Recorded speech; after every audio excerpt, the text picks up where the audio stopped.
Au laboratoire 11, ce qu'on veut, c'est mesurer la longueur focale d'une lentille. Puis pour ça, il va falloir utiliser l'avergence. On ne sait pas encore c'est quoi, mais on va le voir bientôt.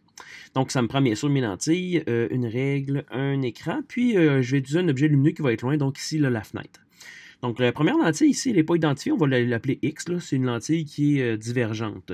Donc, on peut voir qu'elle est concave dans ses deux faces. C'est pour ça là, que, vous voyez, elle est concave. Ici, en fond, la lentille avec un point jaune, on voit que c'est une lentille qui est biconvexe, donc une lentille convergente. La lentille verte aussi est biconvexe, ça paraît peut-être un petit peu moins ici. C'est pour ça que je vais vous le montrer avec mes doigts, là, ça peut être plus évident. Donc, c'est une lentille qui est biconvexe, aussi convergente. Puis finalement, la lentille bleue, qui elle, on voit clairement qu'elle est biconvexe, c'est la lentille la plus convergente. Donc, ce qu'on fait, c'est qu'on met l'écran blanc au bout de la règle, ici, sur le 0. Puis, dans le fond, on va se mettre comme dos à notre objet lumineux, ici la fenêtre. Puis, comme l'objet est au loin, les rayons lumineux arrivent de façon parallèle, puis devraient converger sur le foyer de la lentille. Donc, on trouve l'image la plus nette possible. Et ensuite de ça, on mesure la distance image, qui devrait correspondre à ma longueur focale. Donc, dans le cas de la lentille jaune, on voit ici une longueur focale de environ 9,8 cm. C'est sûr que ça va mieux quand on est deux, là, mais bon, on fait ce qu'on peut ici. Je fais la même chose ici avec ma lentille verte. Donc, je trouve l'image la plus nette. Et puis, ici, il me reste à mesurer cette longueur-là, ma distance image. J'ai environ ici une longueur focale de 18,5 cm. Je vais faire la même chose pour la lentille bleue. Je vais aller un peu plus vite là, parce qu'on a compris le principe. On voit que c'est la lentille la plus convergente, donc la longueur focale va être très très courte. Ici, là, environ 4,5 cm. Donc, vous voyez, tout seul, là, je voulais comme mesurer, puis j'ai bougé. Fait qu'il faut que je le refasse. Mais ceci dit, c'est pas très très long. Donc, 4,5 cm pour la lentille bleue. J'essaie de trouver le foyer de ma lentille divergente, mais voyez-vous, ici, j'ai jamais d'image. Mais en fait, c'est normal que j'ai jamais d'image, parce que pour avoir une image, il faut que les rayons se croisent, puis comme la lentille elle est divergente, elle fait diverger les rayons. On va donc utiliser l'avergence, qui se trouve à être l'inverse de la longueur focale. C'est important ici, là, on mesure la longueur focale en mètres. Donc, on peut dire que l'avergence C, c'est égal à 1 sur F, ou F à la moelle. Donc, pour mesurer la longueur focale, en fait, là, de ma lentille divergente, je vais utiliser un système de lentilles. Donc, voyez-vous, là, par exemple, ici, j'ai pris la lentille jaune plus la lentille verte, puis je refais la même chose. J'essaie de trouver la longueur focale de ma lentille jaune et verte. Je trouve ici 6,5 cm. Je fais la même chose pour la jaune bleue. Donc, tu vois ici, là, j'essaie de trouver où est l'image la plus nette. Et ensuite, je mesure la longueur focale. Je prends en fait là, le milieu là, de mon système de lentilles.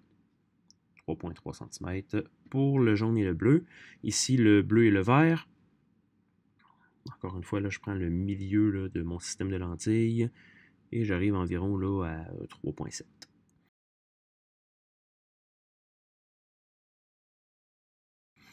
Ensuite de ça, tu vois ici, là, c'est ma lentille jaune plus ma lentille divergente, que je vais appeler X. Là.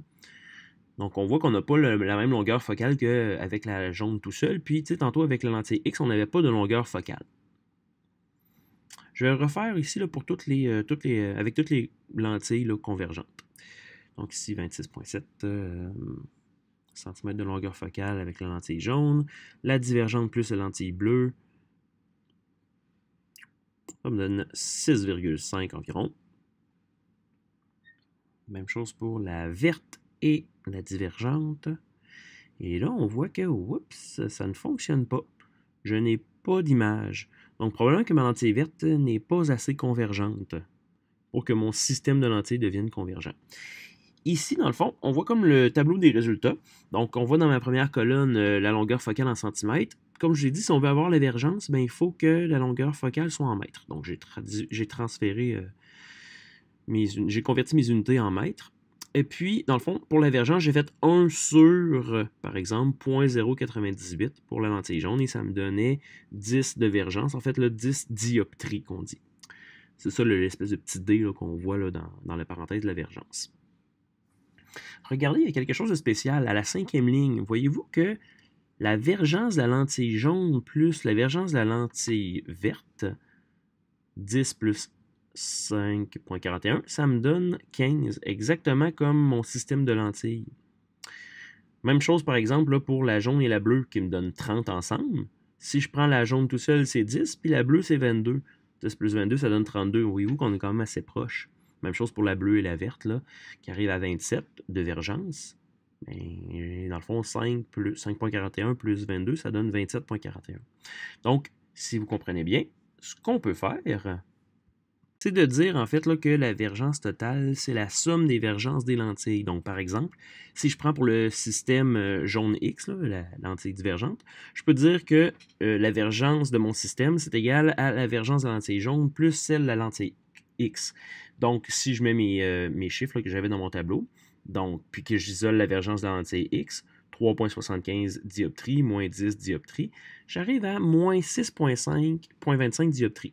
C'est un chiffre négatif, c'est normal, puisque c'est une lentille divergente. Puis, sachant que la vergence, c'est l'inverse de la longueur focale, je peux ici me dire que la vergence de la lentille X, c'est l'inverse de la focale de la lentille X. Mais bon, ici, ce que je veux, c'est la focale. La vergence, je l'ai déjà. Donc, j'isole la longueur focale. Puis, je me dis que, dans le fond, la longueur focale de ma lentille divergente, c'est l'inverse de la vergence que je viens de trouver. Donc, finalement, ici, je fais le moins 6,25 que je viens de trouver, moins 6,25 dioptries à la moins 1, et je retrouve ici une valeur de moins 0,16 mètres, qui correspond à la longueur focale de ma lentille divergente. Encore une fois, c'est négatif puisque la lentille est divergente. Alors, c'est la façon de faire ici, là, si on veut déterminer la longueur focale d'une lentille divergente, on ne peut pas le faire directement avec le foyer comme on l'a fait avec nos 3 autres lentilles.